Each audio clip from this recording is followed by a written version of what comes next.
뜻대로 주님 뜻대로 살기로 했네. 주님 뜻대로 살기로 했네. 주님 뜻대로 살기로 했네. 뒤돌아서지 않겠네. 이 세상 사람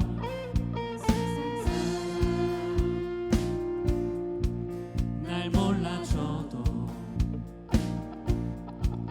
이 세상 사람 날 몰라줘도, 이 세상 사람 날 몰라줘도 뒤돌아서지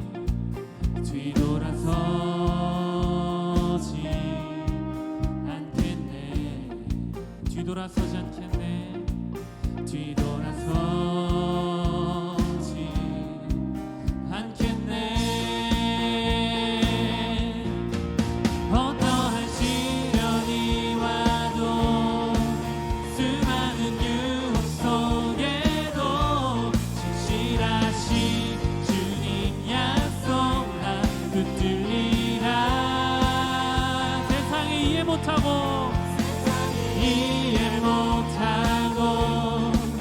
우리를 조롱하여도 진실하신 주님 약속만 붙들리라. 결코 돌아서지 않으리.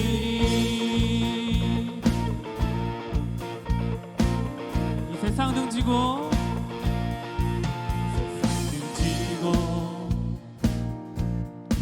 십자가 보내. 세상 등지고 십자가 보내. 세상 등지고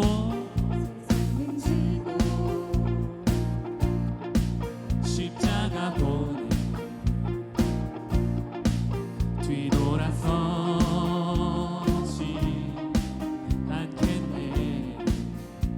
뒤돌아서지 않겠네. 어떠한 시련이 와도, 어떠한 시련이 와도 수많은 유혹 속에도 진실하신 주님 약속 나 붙들리라. 세상이 이해 못하고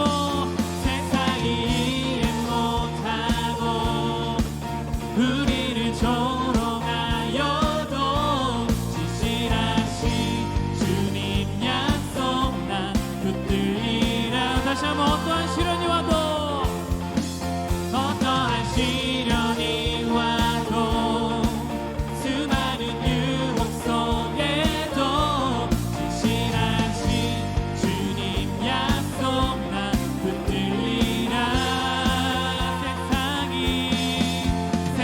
이해 못하고 우리를 조롱하여도 진실하신 주님 약속만 붙들리라. 우리 이번에 목소리로 어떠한 시련이 와도, 어떠한 시련이 와도 수많은 유혹 속에도 진실하신 주님 약속 나 붙들리라.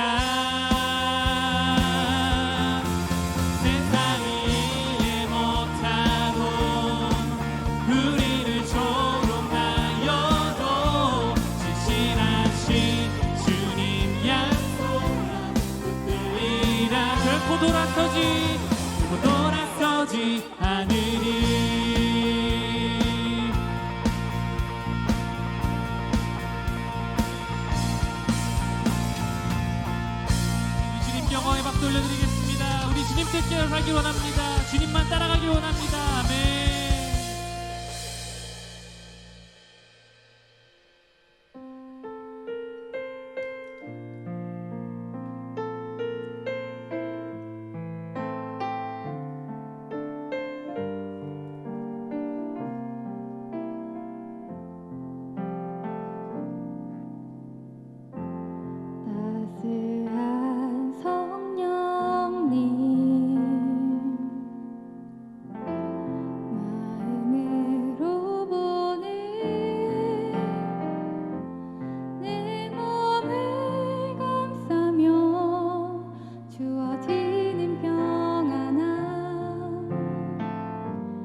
만족함을 느끼네.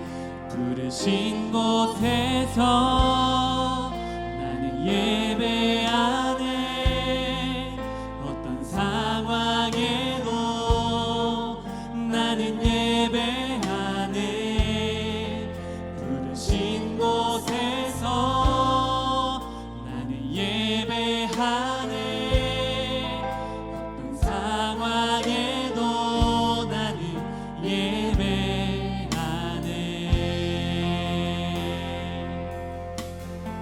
사랑과 진리의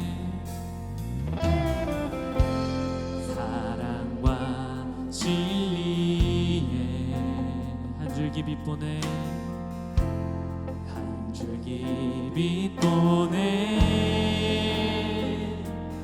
내 몸을 감싸며 주어지는 평안함. 그 사랑을 부르신 곳에서 부르신 곳에서 나는 예배하네. 어떤 상황에도 나는 예배하네. 부르신 곳에서 나는 예배하네. 어떤 상황에도 나는 예배. 부르신 곳에서 부르신 곳에서 나는 예배하네. 어떤 상황에도 나는 예배. 부르신 곳에서 나는 예배하네. 어떤 상황에도 나는 예배. 내가 걸어갈 때 길이 되고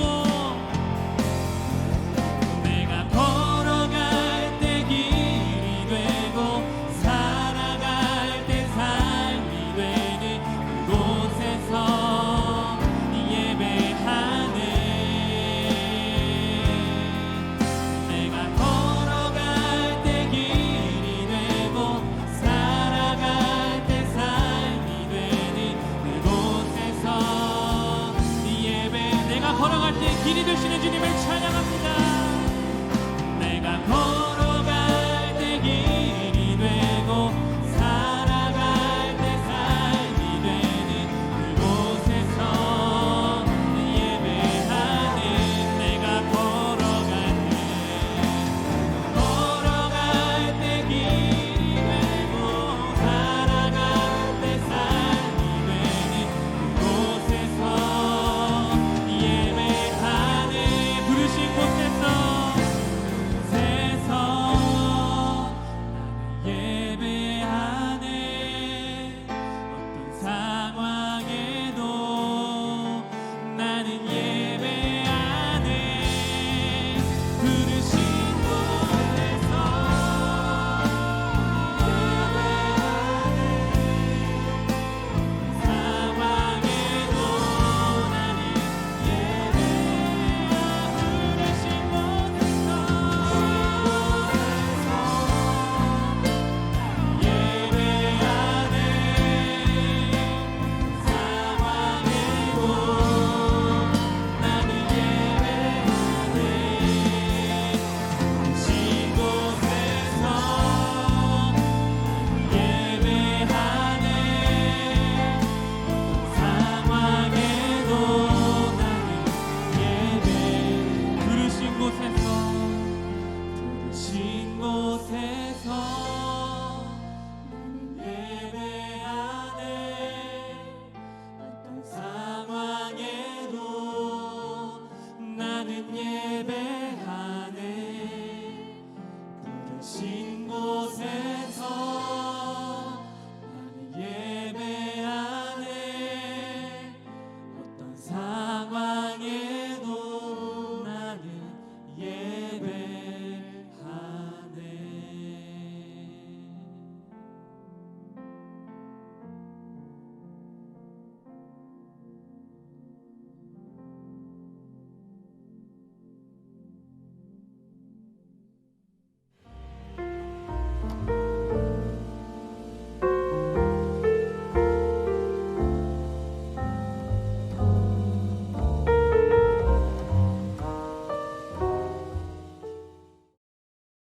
안녕하세요, 디모데 친구 여러분. 저는 강은도 목사라고 합니다. 이번에 참 희한하게 우리 수련회 하게 됐죠.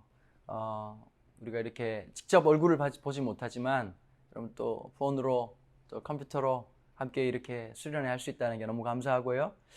여러분, 우리가 직접 만나지 못하는 걸 요즘 그렇게 얘기하더라고요. 언택. 하지만 우리가 하나님 안에서는 온택하는 그런 시간 되기를 간절히 바랍니다. 오늘 함께 나누고 싶은 말씀은요, 에베소서 2장 10절 말씀입니다. 제가 한번 읽어드릴게요. 에베소서라는 성경이 있어요. 신약 성경에 있는데요. 우리 친구들 중에 혹시 한 번씩 궁금하시면 한번 찾아보시면 좋을 것 같아요. 에베소서 신약 성경 311페이지에 있는데요. 제가 읽어드릴게요. 우리는 그가 만드신 바라 그리스도 예수 안에서 선한 일을 위하여 지으심을 받은 자니 이 일은 하나님이 전에 예비하사 우리로 그 가운데서 행하게 하려 하심이니라. 이 에베소서라고 하는 성경은 사도 바울이라고 하는 분이 기록하신 성경이에요. 그런데 지금부터 한 2000년 전이죠. 그 당시에 이 에베소라고 하는 곳에 있었던 그리스도인들은 다양한 배경을 갖고 있는 사람들이었답니다. 어떤 배경이었냐면요, 이분들 중에서는 굉장히 높은 지위에 있는 사람들도 있었고요, 소위 말해서 자유인들이죠. 돈 좀 버는 사람들도 있었을 뿐만 아니라 정반대로 노예들도 있었답니다. 지금도 우리 전 세계를 보면 인종 문제나 차별 문제나 이런 게 너무너무 많잖아요. 어제 제가 TV를 보는데요, 그런 얘기를 하더라고요. 그 대형 기획사들, 뭐 S땡 이런 기획사들 보면 철저하게 신분제라고 얘기를 하더라고요.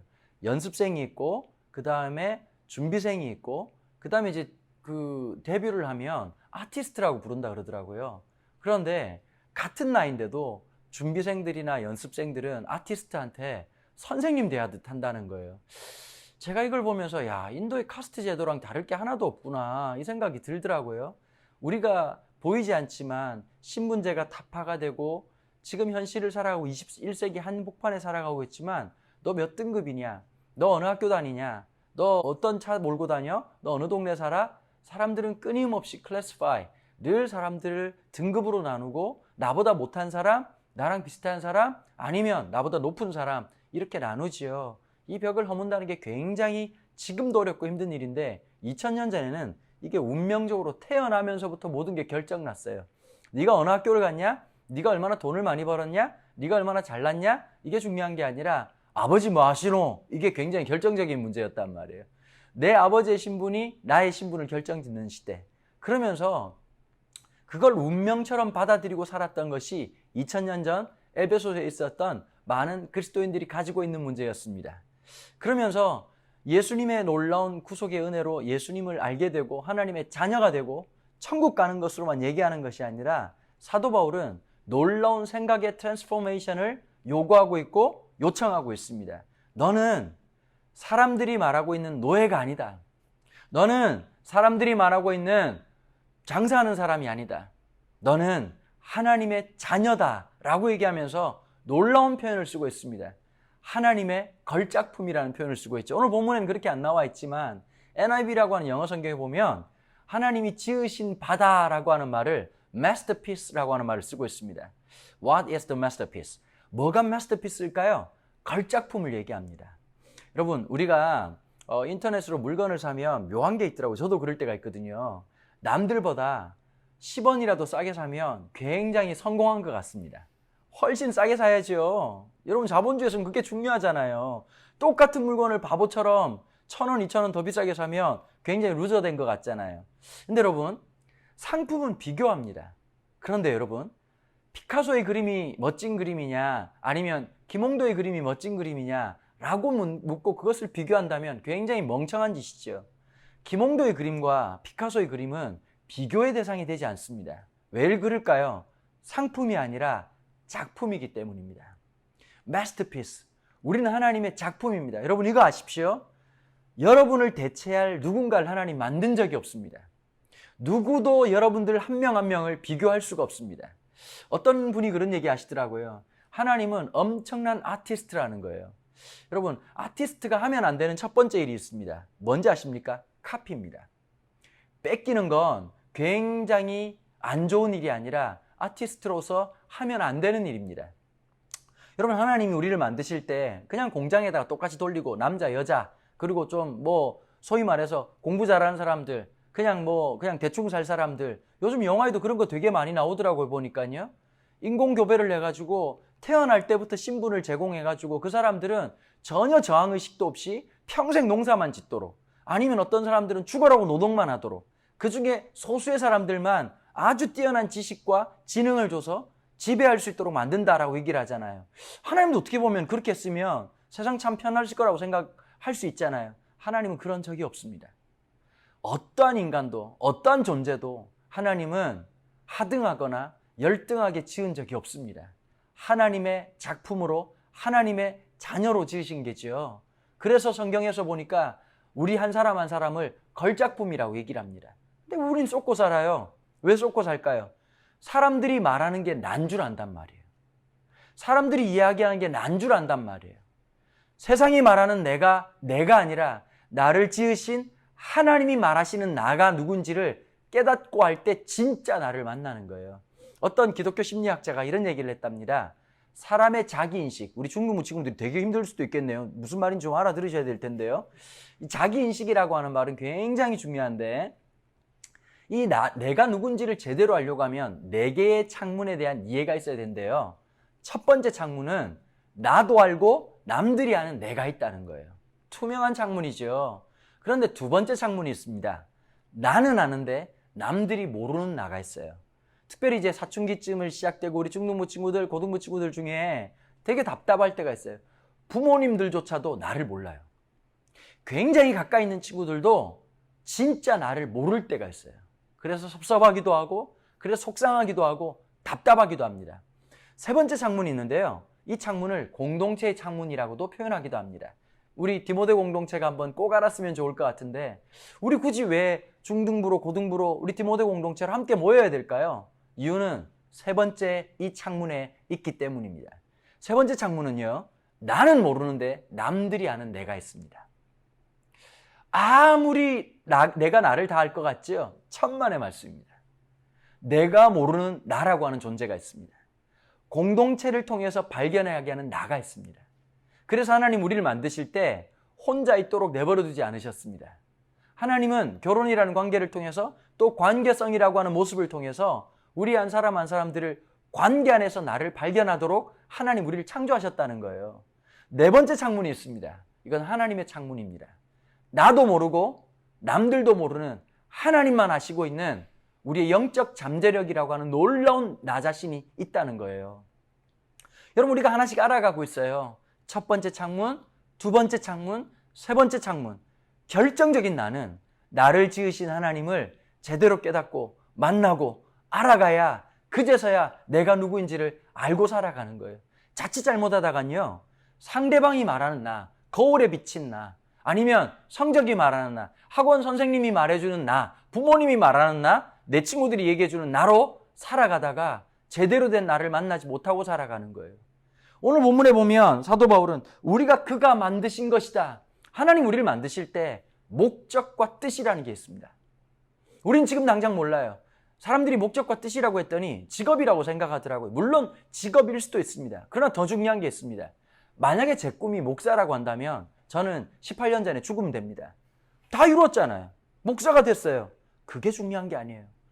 목사로서 어떠한 삶을 살아가느냐, 목적과 방향성이 훨씬 더 중요한 겁니다. 선생님이 되는 것, 공무원이 되는 것, 아니면 의사가 되는 것, 직업 군인이 되는 것, 그것이 목적이 아닙니다. 그 목적을, 그 직업을 통해서 내가 어떠한 삶을 살도록 부르심을 받았냐, 이것이 진짜 중요하다는 거예요. 하나님 우리를 만드실 때 기능적으로 부르신 게 아니에요. 의사가 필요해서 우리를 부르신 게 아니라, 어떤 일이 필요해서 부르신 게 아니라 나만이 할 수 있는 일이 있다는 거예요. 여러분, 내가 어떤 일을 할 때 남들보다 잘하기 때문에 그 일을 한다면 되게 안타까운 일이에요.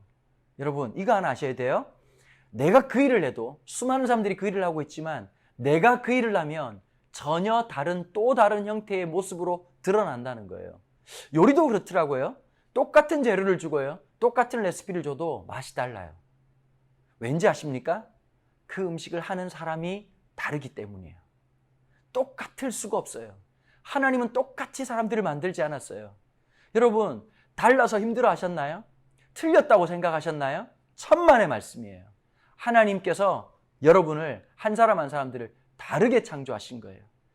여러분들이 느끼는 감정, 여러분들의 기질, 여러분들의 성향, 모든 것이 똑같은 사람이 존재하지 않아요. 융이라고 하는 사람이 벌써 100년 전에 스위스 심리학자였던 융이라고 하는 사람이요, 사람들에 대한 이해를 위해서 MBTI라고 하는 모습으로 지금 드러나고 있죠. 16개의 사람들을 이해할 수 있는 카테고리로 묶었어요. 근데 사람들한테 이런 MBTI를 하다 보면 그 사람들이 똑같을 것 같잖아요. 참 신기하게도 비슷한 성향이지만 전혀 다른 느낌을 가지고 있는 사람들이 얼마나 많은지 아세요? 똑같은 MBTI를 가지고 있어도 똑같은 사람이 존재하지 않아요. 저희 집에 아들 하나, 딸 하나가 있습니다. 혈액형도 똑같습니다. 태어난 월도 똑같아요. 5월달에 태어났어요. 그런데 여러분, 전혀 다른 아이예요. 전혀 다른 성향이에요. 그래서 부모인 저희들도 당황하죠. 얘는 왜 이럴까? 아들을 기준으로 딸을 보면 이상해요. 딸을 기준으로 아들을 보면 돌로 쳐 죽이고 싶어요. 전혀 이상해요. 근데 여러분, 제가 그런 마음을 가졌어요. 하나님이 만드신 아들이에요. 힘들어요. 왜 힘들까요? 저랑 다르거든요. 제가 생각할 땐 이렇게 해야 되는데 다른 행동을 하거든요. 화가 나요. 근데 제가 믿음으로 받을 때 이런 마음이 들어요. 하나님이 우리 아들을 만드셨다. 저 아이가 틀린 게 아니라 다를 수 있다. 물론 싸가지 없는 건 쳐맞아야죠. 근데 중요한 게 있어요. 우리 안에 있는 기질이나 성향을 잠재워 두는 게 아니에요. 하나님이 어떤 사람을 망치로 만들었어요? 그러면 그 망치를 갑자기 두드려 부셔가지고 가위로 만드시는 게 아니에요. 망치를 망치답게 쓰시는 거예요. 내가 망치인지 모르고 살았는데 진짜 멋진 망치로 만드는 거예요. 망치 얘기 하나 더 할까요? 사람들한테 한번 여쭤볼게요. 지금 우리 보고 있는 친구들 답변하셔야 돼요. 바로 답변하셔야 돼요. 큰 망치가 좋아요? 작은 망치가 좋아요? 하나, 둘, 셋. 아마 대부분 친구들이 큰 망치라고 얘기했을 거예요. 우리는 큰 게 훨씬 더 높이 있는 것이 더 아름답다고 생각하는 성향을 가지고 이 시대 상황을 살고 있단 말이에요. 여러분, 만약에 큰 망치만 있다면 집에 아빠가 못을 하나 박으려고 하다가 잘못하면 옆집 아저씨를 만날 수도 있어요. 여러분, 망치는 큰 게 중요한 게 아니라 용도에 따라 사용되는 범위가 다 다른 거예요. 작은 망치라고 쓰임받지 않는 게 아니에요. 여러분, 퍼즐 아시죠? 퍼즐에 한 조각 한 조각을 맞춰요. 어디부터 맞추세요? 모서리부터 맞출 거예요. 그러면 있으나 마나한 마지막 조각이 없으면 의미가 있을까요? 그 조각이 들어가야 퍼즐은 완성이 돼요.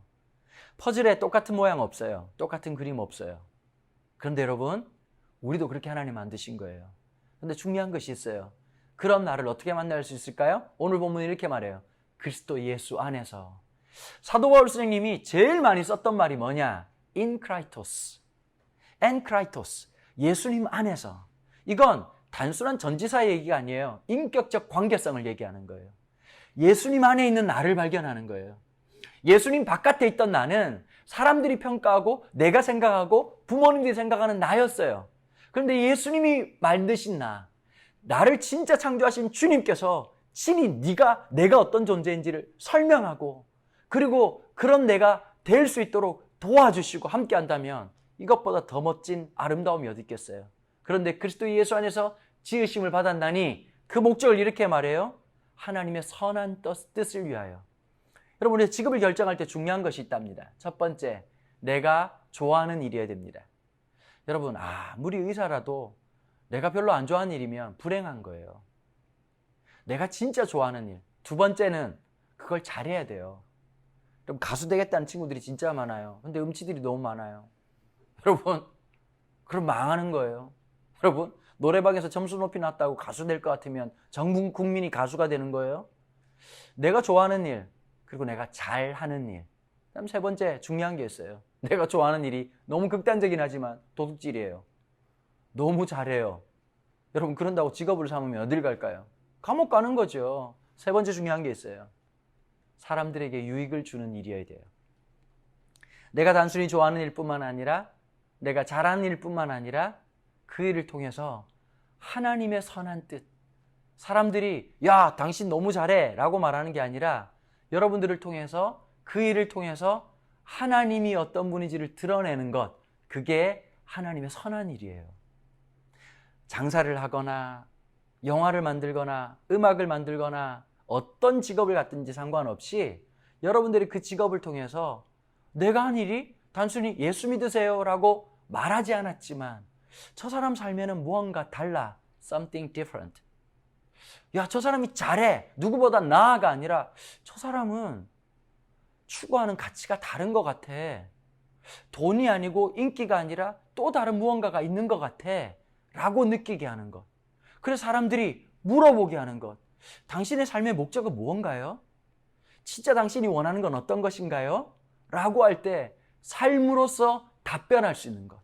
내 삶이 사람들에게 거룩한 의문을 남기고 그리고 내 삶이 누군가에게 아름다운 한 문장이 되어져서 하나님이 누구신지를 눈에 보이지 않고 손으로 느낄 수 없지만 그 하나님의 실체를 우리의 삶으로 드러내도록 만드신 영광스러운 삶을 성경은 뭐라고 말하느냐?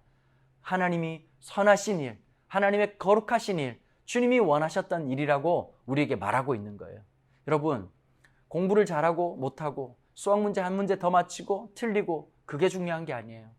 여러분들의 그 한 가지를 통해서 하나님이 준비하고 있는 거예요. 여러분, 저는 그렇게 생각해요. 지금 공부하는데 성적 잘 안 나오는 친구들이 있을 거예요. 근데 여러분, 포기하지 마세요. 언젠가 내가 성실하게 그 삶을 살아가고 내 리듬과 내 템포대로 꾸준히 하다 보면 언젠가는 반드시 열매 맺어요. 그걸 믿으셔야 돼요. 지금 당장 성적표로 너무 절망하고 너무 기뻐하지 마세요. 삶의 열매라고 하는 게요, 10대 때 맺히는 게 아니라 20대, 20대보다는 30대, 30대보다는 40대, 40대보다는 50대, 가면 갈수록 아름다운 영향력을 미치는 것. 우리가 추구해야 될 것은 성공이 아니에요. 거룩한 영향력이에요. 여러분, 저는 백종원 아저씨를 되게 좋아해요. 왜 좋아하냐면요, 이 아저씨는 단순히 식품 사업을 하는 사람으로 살지 않기 때문이에요. 이 아저씨는 단순히 레시피를 만들어주는 사람이 아니라는 거, 여러분 어떻게 보면 TV 보면서 많이 느끼지 않으세요? 골목에 있는 상권을 살리려고 해요. 나 혼자 먹기 바쁜 세상 속에서 누군가의 삶 속에서 레시피만 전달해 주는 게 아니라 태도를 가르치는 거예요. 지금 당장 돈 버는 법이 아니라 10년, 20년, 30년 가치를 만드는 삶. 그리고 농어촌으로 찾아가가지고 좋은 상품인데 잘못된 왜곡된 생각이잖아요. 그분이 그 얘기 하시더라고요. 못난이가 아니라 사실은 농사가 너무 잘 된 것인데 사람들이 생각하는 상품성이라고 하는 가치 안에 갇힌 그 기준으로 보면 못난이가 된 거예요. 근데 우리 의식을 바꿔놓잖아요. 못난이가 아니라고. 얼마든지 활용할 수 있다고. 저는 성경이 바로 그런 의미를 가지고 있다고 생각해요. 사람들은 우리를 향해서 못난이라고 말할 수 있어요. 루저라고 얘기할 수 있어요. 너 키가 왜 그렇게 작냐? 너 얼굴은 왜 그따위니? 아니면 너 왜 공부를 못해? 너는 가진 게 그거밖에 없냐? 세상이 말하는 잘못된 상품성이라고 하는 천박한 자본주의 논리가 아니라 성경이 말하고 있는 진짜 우리의 가치. 내가 너를 만들었단다. 넌 이렇게 쓰임받을 때 가장 아름다운 거야. 넌 이렇게 살아갈 때 가장 아름다운 거야. 주님이 내 인생의 목적이 되시고 목자가 되셔서 내 인생을 이끌어가는 것. 코로나 시대가 언제 끝날 건가? 저는 화건하건대 이전 시대로 돌아가지 않는다고 생각합니다. 원하든 원치 않든 새로운 세상으로 우린 들어와 버렸죠? 자, 그렇다면 누구도 이게 길이라고 말할 수 없습니다. 왜 그럴까요? 한 번도 살아본 적이 없거든요. 지금까지 살아왔던 경험, 사실은 그렇게 중요하지 않게 되었습니다. 지금까지 내가 살아왔던 모든 것들, 어쩌면 다 포맷해야 됩니다. 그렇다면 아무도 길을 제시할 수 없을 때에 가장 중요한 것 무엇일까요? 전 예수님이 우리에게 주셨던 가장 아름다운 메시지는 이 말씀이라고 생각합니다. 나를 따라오너라. 어떤 길이라고 말할 수 없는 시대에 길이 되시고 진리가 되시고 생명이 되신 주님, 그분을 따라갈 때 여러분들은 여러분들 삶의 진정한 목적을 경험하게 될 겁니다. 진짜 가치를 발견하게 될 겁니다. 야, 이게 진짜 내 인생이구나. 어쩌면 내가 조금 가졌던 기쁨이 아니라 세상에서 맛볼 수 없고 세상에 줄 수 없는 기쁨과 환희를 맛본다면 여러분들 절대 포기하지 않을 것이라고 저는 확신합니다. 주님이 주시는 기쁨, 돈으로서 해결될 수 없고 사람들이 말하는 성공으로서 맛볼 수 없는 진짜 아름다움의 영광, 그 은혜가 그리스도 예수 안에서 선한 뜻을 위해서 지음받은 여러분들, 예수님 안에서 발견된 여러분 되기를 축복합니다. 여러분, 그때 삶의 목적이 무엇인지, 야, 내가 이렇게 사는 게 진짜 기쁨이었구나, 하나님 날 이렇게 지으셨구나 라고 하는 환희를 저와 여러분들이 맛보게 될 겁니다. 그 영광스러운 초청에 여러분들을 초대합니다. 함께 하십시오. 여러분들 말씀을 열십시오. 오늘 마음을 열고 함께 기도하고 마음으로 주님, 저도 그 기쁨을, 그 만족을, 그 아름다운 목적을 만나길 원합니다. 함께 기도하는 시간 되길 바랍니다. 제가 기도하겠습니다. 하나님 아버지 감사합니다. 우리 디모데 공동체 사랑하는 우리 청소년들을 이렇게 화면으로 만납니다. 아버지 하나님, 간절히 원하는 것은 이 화면을 통해서 성령님 역사해 주시고 들을 끼 있는 친구들에게 귀를 열어주시고 마음을 열어주셔서 이 말씀이 그대로 전달되는 은혜가 있도록 축복하여 주시옵소서. 짧은 시간이었지만 하나님, 이 말씀 가운데 우리를 그냥 내버려 두신 분이 아니라 우리를 지으시고 작품으로 만드시고 누구와도 비교할 수 없는 가장 아름다운 존재로 만드셨으며, 주님이 우리의 그 아름다운 목적을 위해서 예수님 안에 있을 때 우리의 삶의 가치를 통해서 수많은 사람들이 하나님의 영광을 보게 되고 하나님의 그 아름다우심을 만나게 된다는 말씀 오늘 기억하게 하여 주시옵소서. 오늘 이 시간, 오늘 이 말씀 앞에 두 손을 모으고 무릎을 꿇은 우리 사랑하는 친구들에게 하나님 이와 같은 영광이 있게 도와주시고, 지금 당장 성적으로 살아가는 사람이 아니라 하나님의 꿈을 안고 우리가 공부하고 하나님의 꿈을 안고 오늘 우리에게 주어진 일상 가운데서 나 나름대로의 최선을 다하며 나의 리듬과 템포를 가지고서 끊임없이 이 믿음의 삶을 살 때 정말 아름다운 열매를 맺게 하실 주님을 기대합니다. 하나님, 그런 은혜가 있도록 축복하여 주시옵소서. 감사드리며 예수님의 이름으로 기도합니다. 아멘. 감사합니다.